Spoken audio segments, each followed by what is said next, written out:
Welcome to Review Monster 101.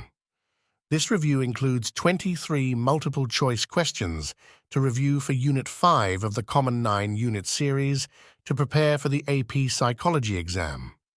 After each question, I will offer a brief explanation.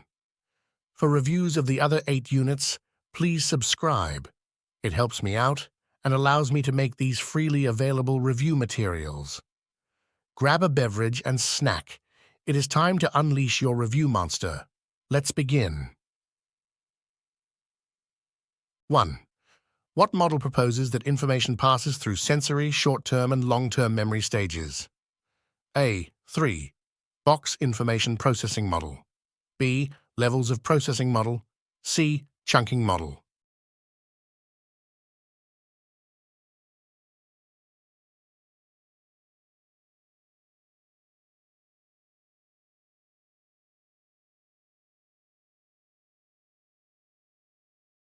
A. 3. Box information processing model. The 3-box information processing model suggests that information flows through 3 memory stages: sensory memory, short-term memory, and long-term memory. This model depicts how information is sensed, encoded, stored temporarily, and transferred for long-term storage. It describes memory as a sequential process involving the initial intake of information, its processing, and its eventual storage for retrieval.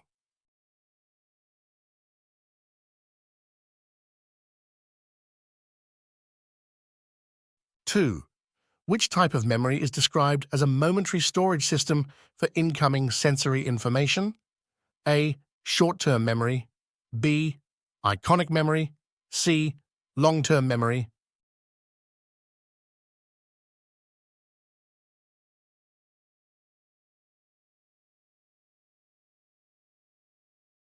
B. Iconic memory. Iconic memory refers to the split-second memory of visual scenes or images. It represents a type of sensory memory responsible for briefly storing visual information from the environment, lasting only for a fraction of a second. This form of memory allows individuals to retain a mental snapshot of the scene they've just perceived before it either fades away or is transferred to other memory stores for further processing.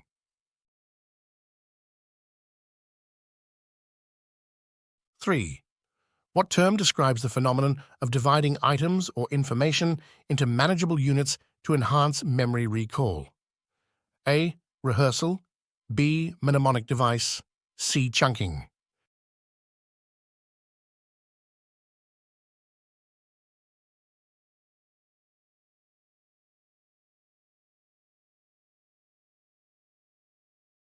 C. Chunking. Chunking is a mnemonic strategy used to enhance memory recall by organizing items or information into smaller, more manageable units. By breaking down larger sets of information into smaller, meaningful chunks, individuals can improve their capacity to remember and process the data. This method helps in overcoming the limited capacity of short-term memory by grouping related items together, thereby facilitating easier retrieval and retention of information.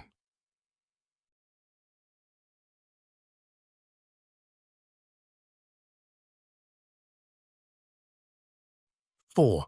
Which type of long-term memory involves recalling specific events or experiences that an individual has personally encountered? A. Semantic memory. B. Implicit memory. C. Episodic memory.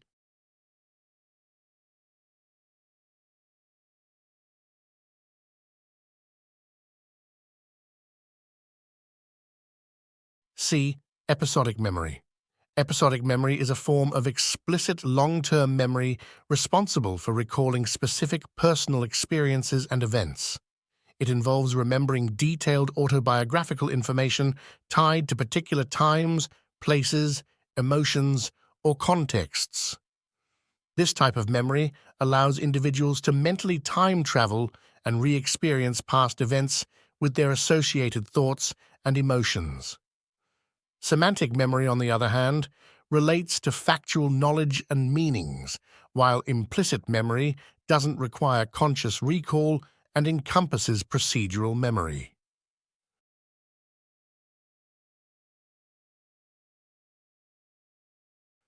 5. Which memory phenomenon is associated with the tendency to remember the first items in a list? A. Priming. B. Recency effect. C. Context-dependent memory.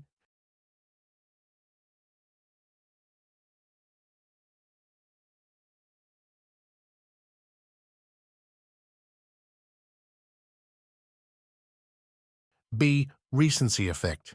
The recency effect refers to the phenomenon where individuals tend to recall the most recent or last items in a list with greater ease. This effect occurs because the last items are still present in short-term memory when recall is attempted, making them more accessible than items in the middle of the list. Priming involves the use of cues or context to aid memory recall, while context-dependent memory relates to better recall in a similar environment or context to the one where the memory was formed.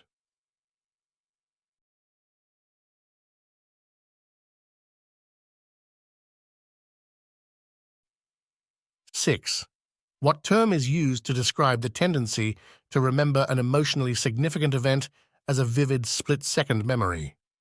A. Constructive memory. B. Context-dependent memory. C. Flashbulb memory.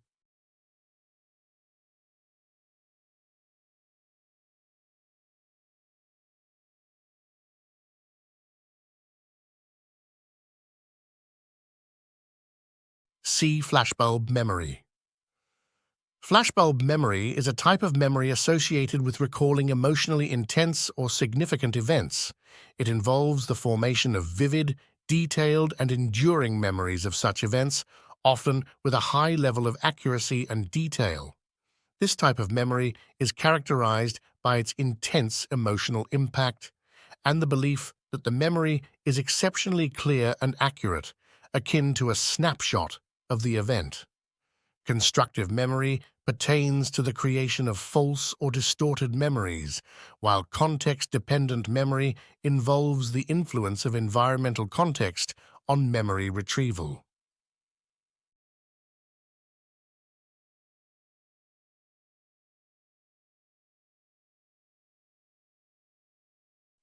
Seven. What type of interference occurs when previously learned information disrupts the recall of newly learned information? A. Retroactive interference. B. Source amnesia. C. Anterograde amnesia.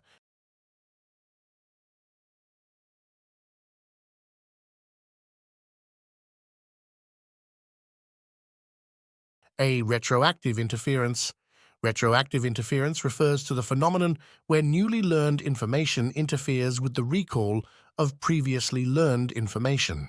It occurs when new information negatively affects the retrieval of older memories, making it challenging to recall previously acquired knowledge or experiences. Anterograde amnesia refers to the inability to form new memories, while source amnesia involves forgetting the origin or context of a specific memory. 8. Which memory system is associated with the immediate and brief storage of visual scenes and sounds? A. Short-term memory, working memory. B. Sensory memory. C. Long-term memory.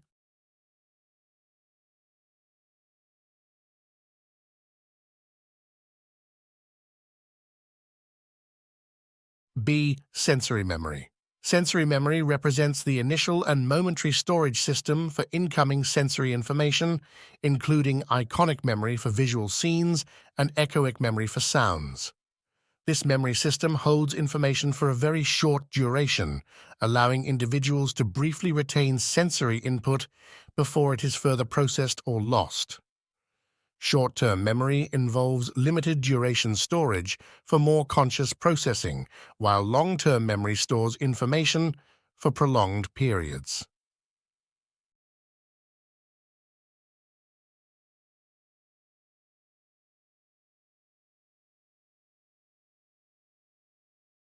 9. Which type of thinking involves narrowing down to a single solution? A. Divergent thinking. B. Cognition.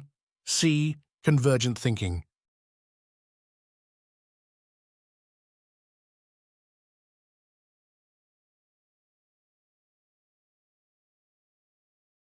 C. Convergent thinking. Convergent thinking is characterized by the process of narrowing down numerous possibilities to a single, well-defined solution. It focuses on finding the most appropriate answer or solution within a defined set of parameters. Divergent thinking, on the other hand, generates multiple solutions or ideas, while cognition refers to mental processes encompassing various mental activities such as thinking, learning, and memory.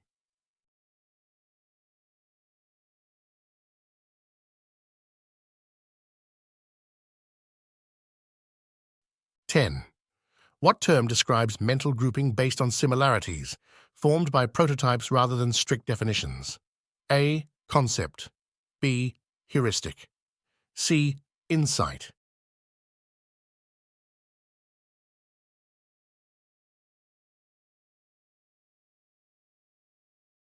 A. Concept. Concept refers to the mental grouping of similar things based on shared characteristics. These groupings are formed through prototypes, which are generalized mental images or representations of a category rather than rigid definitions. A heuristic is a mental shortcut or rule of thumb used for problem solving, while insight refers to the sudden realization of a solution without apparent conscious thought or reasoning.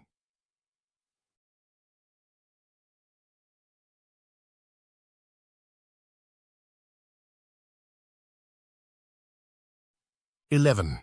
Which method of problem solving involves a step-by-step approach to find a solution? A. Insight. B. Algorithms. C. Trial and error.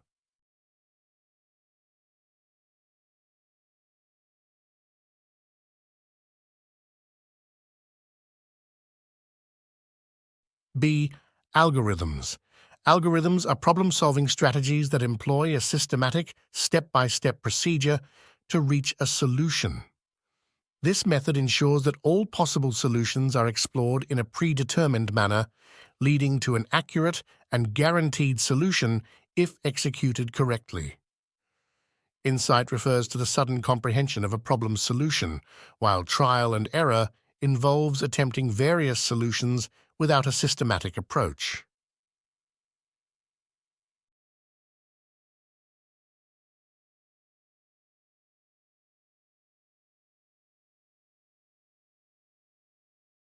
Twelve.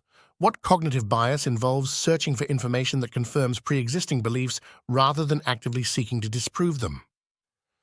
A. Framing. B. Belief perseverance. C. Confirmation bias.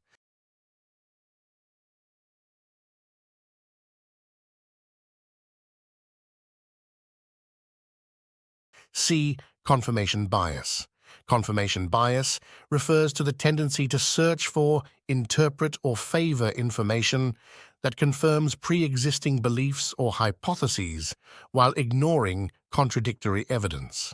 This bias leads individuals to seek information that aligns with their beliefs, rather than actively challenging or considering information that contradicts their preconceptions. Framing relates to the way information is presented or worded, while belief perseverance refers specifically to the persistence of one's beliefs, despite contradictory evidence.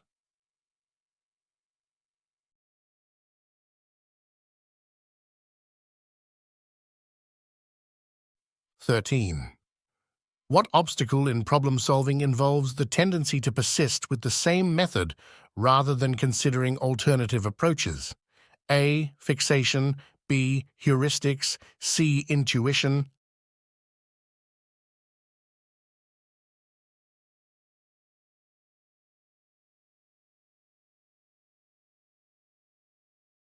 A. Fixation.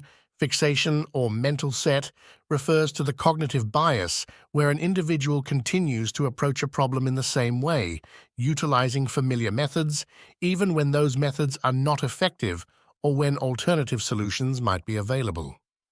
Heuristics are mental shortcuts, while intuition involves arriving at decisions or solutions based on instinctive feelings rather than analytical reasoning.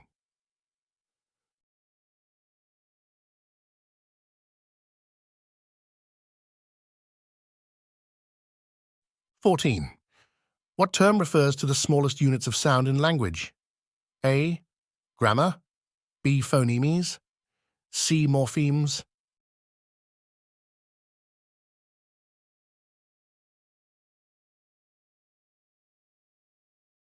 B. Phonemes. Phonemes are the smallest units of sound in language that carry distinct meanings. They include both vowels and consonants, forming the building blocks of spoken language. Grammar encompasses the rules and structure of a language, while morphemes represent the smallest units of meaning, such as prefixes, suffixes, and root words.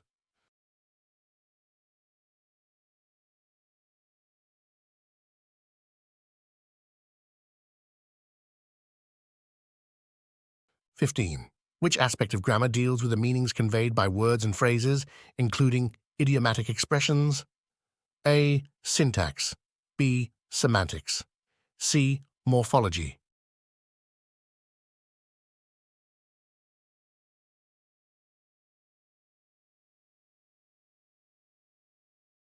B. Semantics.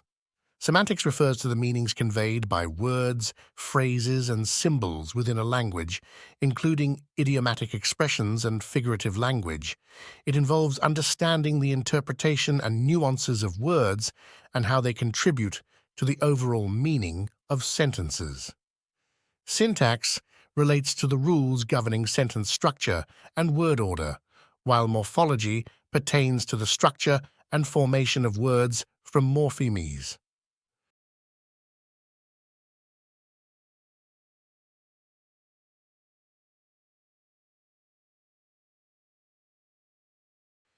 16. What term denotes the smallest units of meaning in language, such as prefixes, suffixes, and root words? A. Phonemes. B. Morphemes. C. Semantics.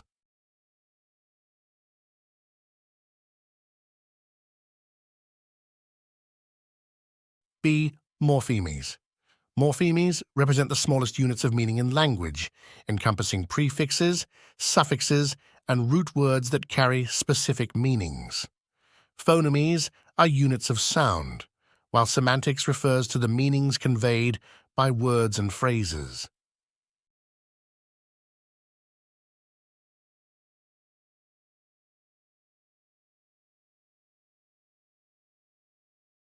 '17.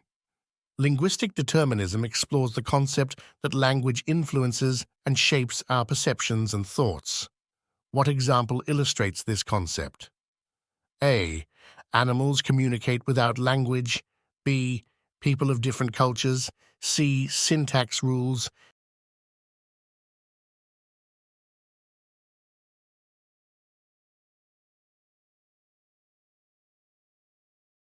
B. People of different cultures. The idea of linguistic determinism suggests that people from different cultures may associate concepts with different words, leading to altered perceptions and interpretations.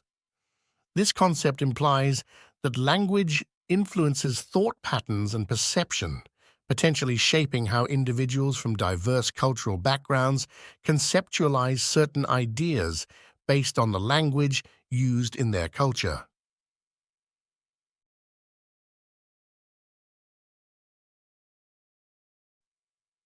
18.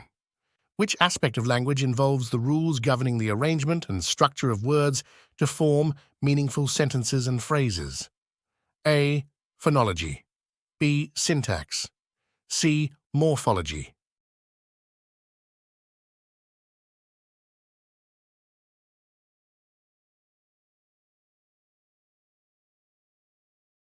B. Syntax. Syntax refers to the rules governing word order, sentence structure, and the arrangement of words to create meaningful sentences and phrases. Phonology relates to the study of speech sounds in a language, while morphology pertains to the structure and formation of words. Syntax plays a crucial role in ensuring that language users communicate effectively by organizing words in a manner that conveys clear and understandable meanings.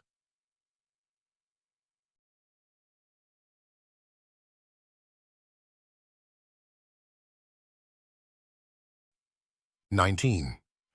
At approximately what age do infants typically begin producing two-word sentences known as telegraphic speech? A. 4 months. B. 1 year. C. 24 months.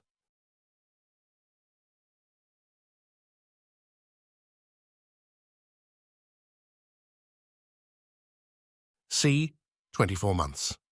Around 24 months, infants start forming two-word sentences, also referred to as telegraphic speech. Prior to this stage, infants go through various stages of language development, starting from receptive understanding and babbling to forming rudimentary sentences. This phase marks the transition to combining words to convey basic meanings, representing a critical milestone in language acquisition.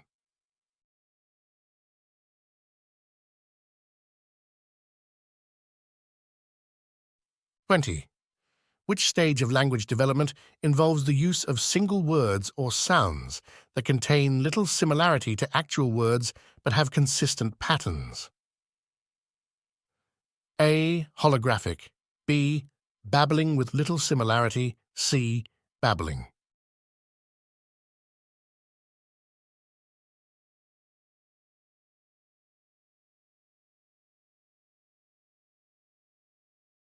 B. Babbling with little similarity. The stage described involves babbling with little similarity, where infants produce sequences of sounds that have consistent patterns but bear little resemblance to actual words. This stage occurs around 10 months, during which infants begin experimenting with various sounds and syllables, preparing for language production. This phase precedes the development of more recognizable words and sentences, such as holographic speech and two-word sentences, observed in later stages of language acquisition.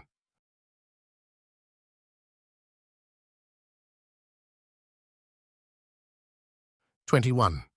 Which brain area is primarily associated with the comprehension of language? A. Wernicke's area. B. Broca's area. C. Frontal lobe.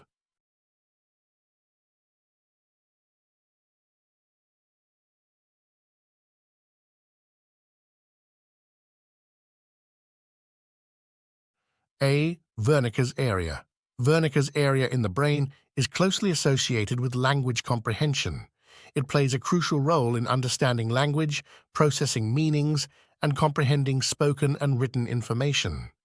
In contrast, Broca's area is responsible for language production and speech. Understanding the functions and locations of these language-related brain regions is fundamental in comprehending the neurological processes involved in language acquisition, production, and comprehension.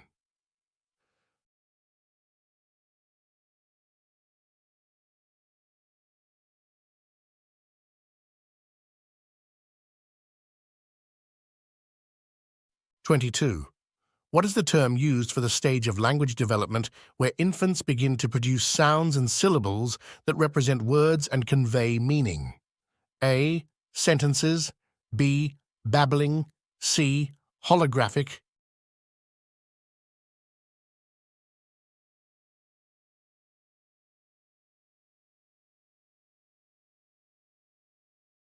C. Holographic. The stage described as holographic involves infants producing single words that convey broader meanings. During this stage, around 12 months, infants begin to utter recognizable words that symbolize objects, actions, or desires, albeit with a single word representing a more comprehensive meaning. It marks the progression from babbling to the initial stage of using words that indicate specific meanings.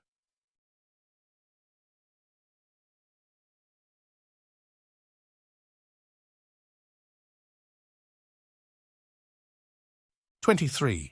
Which stage involves infants producing sounds or syllables that lack meaningful resemblance to actual words, characterized by a repetitive pattern? A. Receptive. B. Babbling with little similarity. C. Two-word, telegraphic sentences.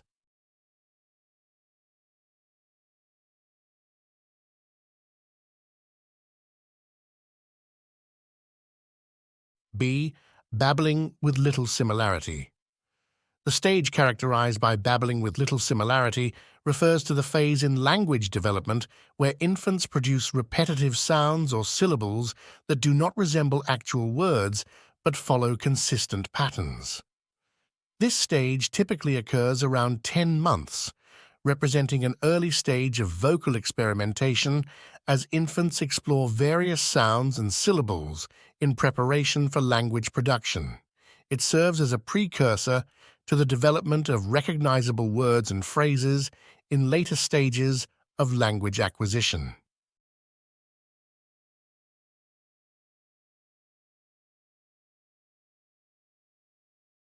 That concludes our review of Unit 5 of the Common 9 unit series for the AP Psychology exam. Please subscribe for more reviews on AP Psychology and other AP courses. Good luck with your preparations and studies. I am confident you will do a great job on the exam.